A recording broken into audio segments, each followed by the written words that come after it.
छ आखिर चिन्तैले लैजाने तिमी घाममा छाया हो भन्ने गर्थ्यौ निष्ठुरी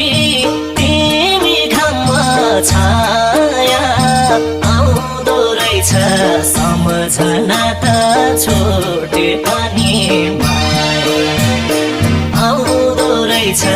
सम्झना त